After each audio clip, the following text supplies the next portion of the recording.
بسم اللہ الرحمن الرحیم. محترم صحافی حضرات، سنی تحریک کی قیادت ثروت قادری صاحب، السلام علیکم. میں یہاں ثروت قادری صاحب کے پاس جب حاضر ہوا تو ثروت قادری صاحب سے میری جو کراچی کے حالات ہیں اس پر تھوڑی سی گفتگو ہوئی ہے، اور میں نے ثروت قادری صاحب سے درخواست کی ہے کہ یہ شہر جو موجودہ صوبائی حکومت کی بدعنوانیوں اور متعصب اقدامات کی وجہ سے بری طرح متاثر ہے، اس شہر میں ہمارا ہی پانی چوری کر کے صنعتی ایریاز کو بیچا جا رہا ہے. لوگ گھروں میں پینے کے پانی کے لیے بھی ترستے ہیں. اس شہر کے لوگ انہیں تعلیم سے محروم کیا جا رہا ہے. کون ہے؟ ٹھیک ہے، بولیں آپ. اس شہر کے لوگوں کو تعلیم سے بھی محروم کیا جا رہا ہے. میں نے ثروت قادری صاحب کو آگاہ کیا کہ یہاں ابھی انٹرمیڈیٹ کے جو رزلٹس آئے تھے اس پر ہمارے تحفظات تھے. ہم نے احتجاج کیا، طلبہ نے احتجاج کیا، طلبہ کے پیرنٹس نے احتجاج کیا، اور ہمارا مطالبہ یہ تھا کہ جو طلبہ نے ایگزامز دیے ہیں وہ ان کی امتحانی کاپیوں کی تصدیق شدہ جو فوٹوسٹیٹ ہے وہ انہیں دی جائے، تاکہ جو انہوں نے امتحان میں جواب تحریر کیے ہیں وہ خود فیصلہ کر سکیں کہ ان کے ساتھ زیادتی ہوئی ہے یا ان کی غلطی ہے. اگر ان کے ساتھ زیادتی ہوئی ہے تو ان کو یہ اختیار حاصل ہونا چاہیے کہ وہ اس کاپی کی بنیاد پر کورٹ سے رجوع کر سکیں. لیکن کیونکہ دانستہ طور پر کراچی کے طلبہ کے نتائج خراب کیے گئے تھے، اس وجہ سے کاپیاں دینے سے انکار کر دیا، اور اس کے بعد جو میڈیکل اور انجینئرنگ کالجز تھے، یونیورسٹیز تھیں، اس میں ایڈمیشن ہو گئے. ایک کمیٹی بنا دی گئی کہ یہ دیکھا جائے گا کہ جناب یہ بچوں کے ساتھ جو امتحانات کے نتائج بنائے گئے ہیں اس میں غلطیاں تو نہیں ہوئی، ناانصافی تو نہیں ہوئی. جب میڈیکل اور انجینئرنگ کالج میں ایڈمیشن ہو چکے اس کے بعد اس کمیٹی کا فیصلہ آیا کہ بالکل درست ہے، کراچی کے طلبہ کے ساتھ ناانصافی ہوئی ہے. ان کے سبجیکٹس جو ایگزامس میں تھے اس میں 10 نمبر کا اضافہ کر دیا جائے. سوال یہ پیدا ہوتا ہے کہ 10 نمبر کے اضافے کے بعد اگر وہ میڈیکل کالج میں ایڈمیشن لینے کے قابل تھے تو کیا آج 10 نمبر کے اضافے کے بعد میرٹ لسٹ دوبارہ بنائی جا سکتی ہے؟ جو میڈیکل کالج اور انجینئرنگ کالج میں ایڈمیشن ہو گئے، کیا اس پروسیس کو ریورس کیا جا سکتا ہے؟ نہیں کیا جا سکتا.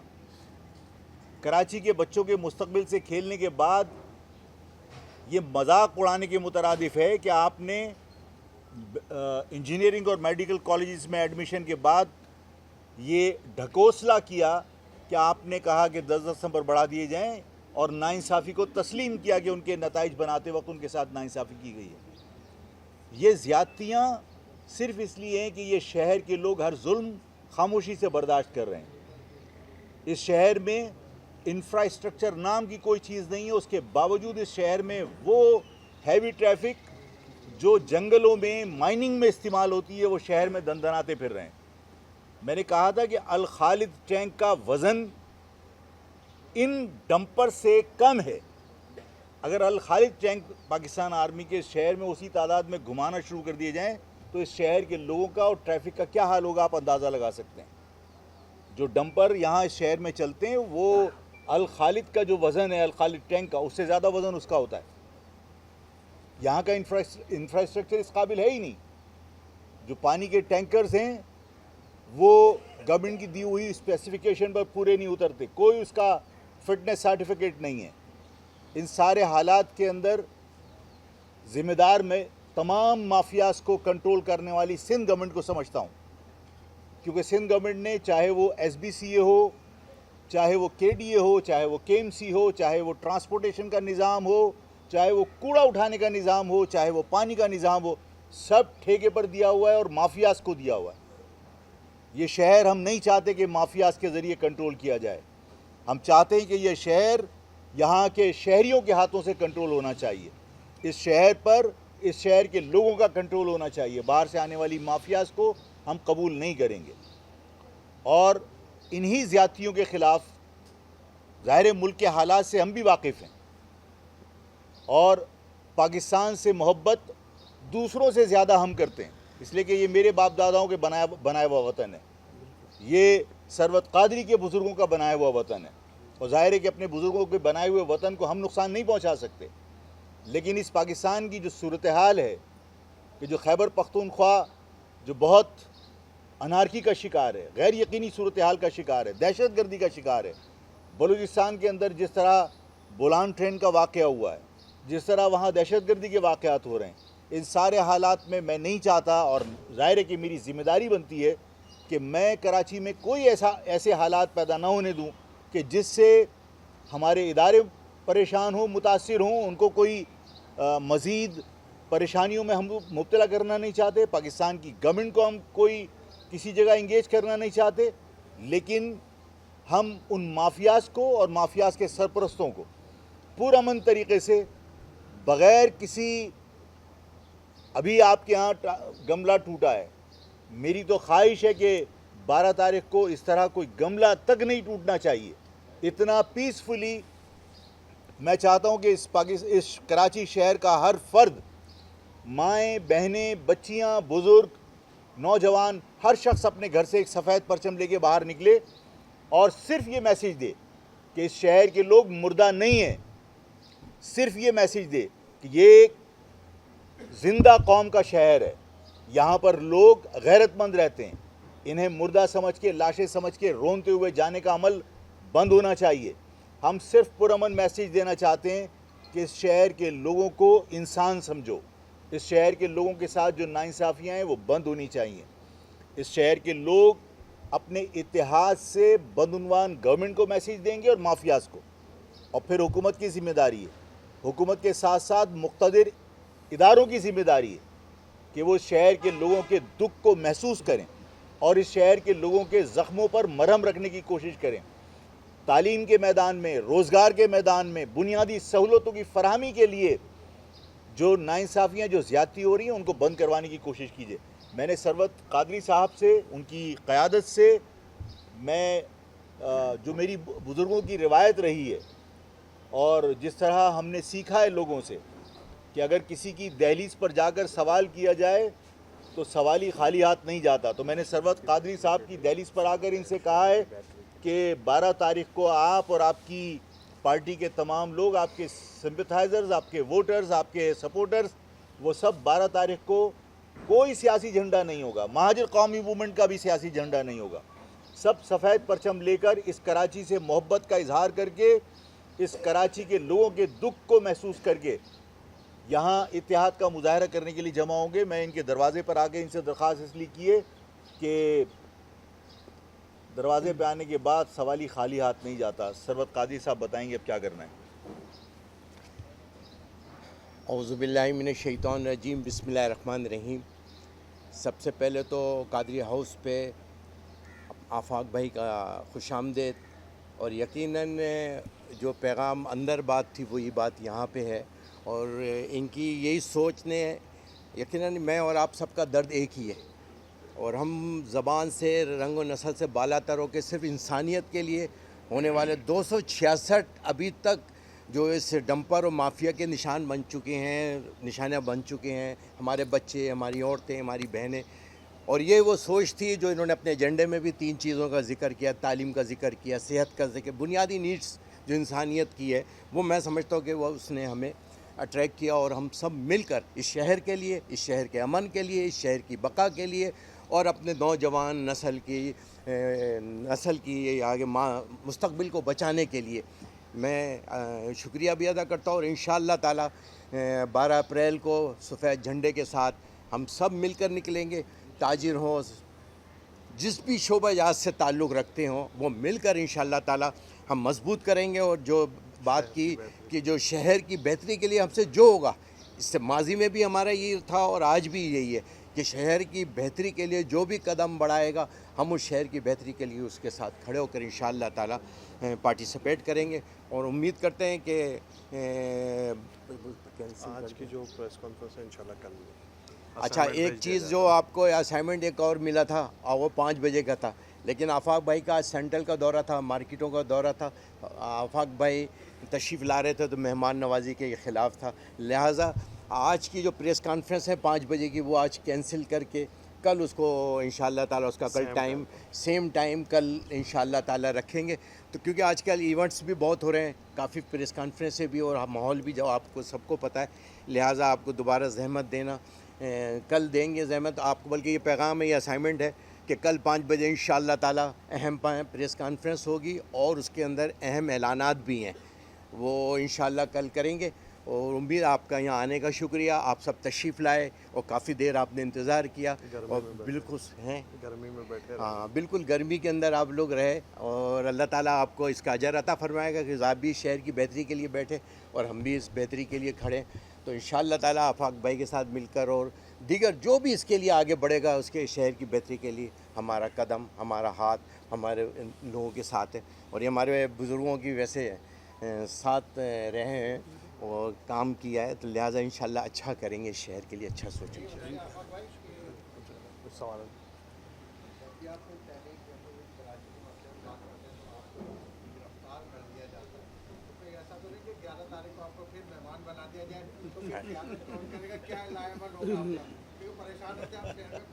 ایک تو تم لوگ میری گرفتاری کی بڑی دعائیں کرتے ہو، بھائی میں گرفتار ہو جاؤں گا تو ثروت قادری صاحب ہوں گے، ثروت قادری صاحب گرفتار ہو جائیں گے تو کوئی اور ہوگا، لیکن انشاءاللہ تعالیٰ 12 تاریخ کو جو ہے وہ لوگ نکلیں گے، گرفتاری سے کچھ نہیں۔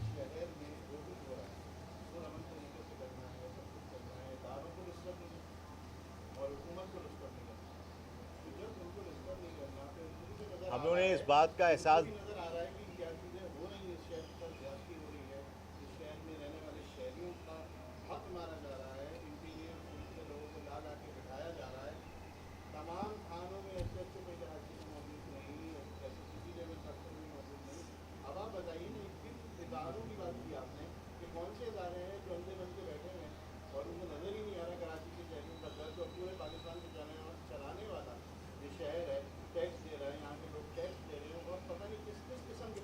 سب سے زیادہ دیر ہے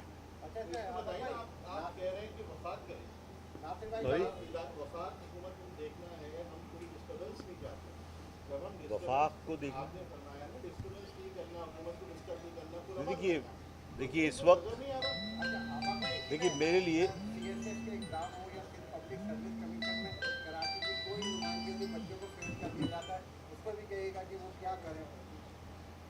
دیکھیے دونوں سوالوں کے میں باری باری جواب دیتا ہوں۔ آپ ایک دیکھیے میں نے آپ سے عرض کی کہ جو پاکستان کے جو حالات ہیں اس میں میں اور سب لوگ جو میں نے ان سے بھی درخواست کی ہے، سب کا مقصد بنیادی یہ ہے کہ یہ میسیج دینا کہ اگر تم یہ سمجھتے ہو کہ تمہارے ظلم ہم اس لیے برداشت کر رہے ہیں کہ خدا نخواستہ ہم غیرت مند نہیں ہیں یا ہم خدا نخواستہ مردہ ہیں، ایسا نہیں ہے۔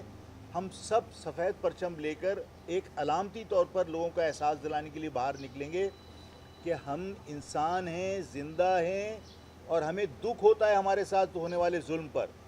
اگر اس کے باوجود گورنمنٹ اس کا نوٹس نہیں لیتی تو ظاہر ہے کہ دوسری حکمت عملی بنانے کے لیے پھر ہم ایک دوسرے سے مشاورت کریں گے، اس کے بعد کوئی حکمت عملی بنا لیں گے۔ دوسرا یہ کہ جو پبلک سروس کمیشن کے اندر ہمارے لوگ نہیں ہیں، تو میں نے تو آپ سے عرض کی کہ دیکھیے تعصب کی انتہا تو یہ ہے کہ ہمارے جو طلبہ کا رزلٹ ہے وہ رزلٹ تبدیل کر دیے جاتے ہیں، اور تعصب کی انتہا یہ ہے کہ جو ہمیں سکھاتے رہے لوگ کہ سندھ میں رہنے والے تمام سندھی ہیں، جب ابھی آئینی عدالتیں بنی اور ان آئینی عدالتوں میں ہر صوبے سے 2 ججز کا انتخاب کیا گیا، تو جو 2 جج سندھ سے لیے گئے سینئرٹی کی بنیاد پر ان کا تعلق اربن ایریا سے تھا، یوں کہہ لیجئے کہ ان کا تعلق مہاجر قوم سے تھا۔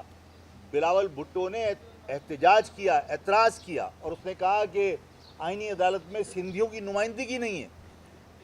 جب آپ یہ کہتے ہو کہ سندھ میں رہنے والے تمام سندھی ہیں تو وہ اربن ایریا سے اگر 2 جج سینئرٹی کی بنیاد پہ گئے تھے تو بلاول بھٹو جو ایک پڑھا لکھا آدمی اپنے آپ کو کہتا ہے اور جو پیپلز پارٹی اپنے آپ کو قومی دھاری کی جماعت کہتی ہے، اس کو یہ زیب نہیں دیتا تھا کہ وہ یہ کہیں کہ جناب سندھیوں کی نمائندگی نہیں ہے آئینی عدالت کے اندر. یہ تعصب کی بدترین مثال ہے. تو مجھے لسانیت کے تانے دینے والے تمام کے تمام لسانی پالیٹکس کرتے ہیں. آفاق کے اندر صرف اتنا سا فرق ہے کہ آفاق منافقت نہیں کرتا، جو کرتا ہے کھلے عام کرتا ہے. پیپلز پارٹی سندھیوں کی پالیٹکس کرتی ہے، متعصب ہے، لسانی پالیٹکس کرتی ہے، لیکن نام قومی دھارے کا ہے. میں نواز شریف صاحب کے بارے میں بھی کہنا چاہتا ہوں کہ نواز شریف صاحب بظاہر قومی دھارے کی سیاست ہے. کیا نواز شریف نے پنجاب کی پگ نو لگ گیا داغ کے نعرے نہیں لگائے تھے؟ کیا انہوں نے پنجاب کی پالیٹکس نہیں کی؟ آفاق میں صرف فرق یہ ہے کہ آفاق منافقت نہیں کرتا. آپ سب کا بہت بہت شکریہ. غزہ کا معاملہ میں آپ سب سے معافی چاہتا ہوں، امپورٹنٹ ہے. مجھے کوئی اور بات کرنے سے پہلے سروت قادری صاحب کو بھی کوئی اور بات کرنے سے پہلے ہمیں بات کرنی چاہیے تھی غزہ پہ. غزہ کے لوگ مظلوم ہیں. غزہ کے لوگ اسرائیل کی اور امریکہ کی بربریت کا شکار ہو رہے ہیں. اور جس طرح معصوم اور بے گناہ اور نہتے لوگوں کے چتھڑے اڑتے ہوئے لوگوں نے دیکھے ہیں، اس کی جتنی مذمت کی جائے کم ہے. یہ ہمارے بہن بھائی ہیں، ہمارے بزرگ ہیں جو وہاں قتل ہو رہے ہیں، جو وہاں شہید ہو رہے ہیں. اور تمام مسلم امہ جس طرح خاموش تماشائی بنی ہوئی ہے، میرا خیال یہ ہے کہ یہ مجھ سے زیادہ بہتر مذہبی حوالے سے آپ سے بات کر سکیں گے. اور میں چاہتا ہوں کہ یہ ایکسپلین کریں کہ OIC کا تو خاتمہ ہو جانا چاہیے، اس لیے کہ OIC جو ہے وہ کس مرض کی دوا ہے کہ فلسطین میں اتنے مظالم ہونے کے باوجود اگر OIC ہے نا آپ کی، کہ اگر اس کا اجلاس تک نہ ہو سکے اور آپ کے جو عرب ممالک ہیں وہ اسرائیل کے ساتھ اپنے سفارتی تعلقات بحال کرنے کے لیے بے چین نظر آ رہے ہوں، تو یہ ہمارے لیے شرم کا مقام ہے. اور میں یہ سمجھتا ہوں کہ پاکستان جو اسلام کے نام پر بنا تھا واحد نظریاتی مملکت ہے. اس مملکت کی افواج اور اس مملکت کی گورنمنٹ کی ذمہ داری بنتی ہے کہ وہ اپنے اس کردار کو پہچانے جو کردار خدا نے ان کے ذمہ لگایا ہے کہ پاکستان واحد اسرائیل کے بعد نظریاتی مملکت ہے جو اسلام کے نام پر بنا ہے. اس کی ذمہ داری بنتی ہے کہ وہ اسلام کے حوالے سے گفتگو کرے. جی بلال حماس کے حوالے سے بتائیں حماس کے حوالے سے. بسم اللہ الرحمن الرحیم. تمام صحافی حضرات کا مشکور کہ آپ جو ہے یہاں تشریف لے کر آئے. آج جیسے گلوبل اسٹرائک کے حوالے سے کراچی کے تاجروں نے بھی ہمت کی اور مختلف یونینز نے، انجمنوں نے، مختلف تاجروں نے جو اسٹرائک کی حمایت میں یا غزہ کے لوگوں کے ساتھ جو ہے اپنی ہمدردی دکھاتے ہوئے جو غیرت ایمانی کا ثبوت دیا اور اپنی مارکیٹس کو آف رکھا، بند رکھا، میں ان سب کا بھی شکریہ ادا کرتا ہوں. الحمدللہ سنی تحریک کے لوگوں نے رات گئے جو ہے اس کی حمایت بھی کی اور تاجروں نے اس پر بھرپور رسپانس بھی کیا. ایک بار پھر ان سب کا بھی شکریہ. اور میں سمجھتا ہوں انشاءاللہ مزید فلسطین اور غزہ کے حوالے سے جو گفتگو ہے، پارٹی کی جو موقف ہے، اعلانات ہیں، اس حوالے سے انشاءاللہ کل کی پریس کانفرنس میں مزید ڈیٹیل سے اس پر بات کی جا سکے گی.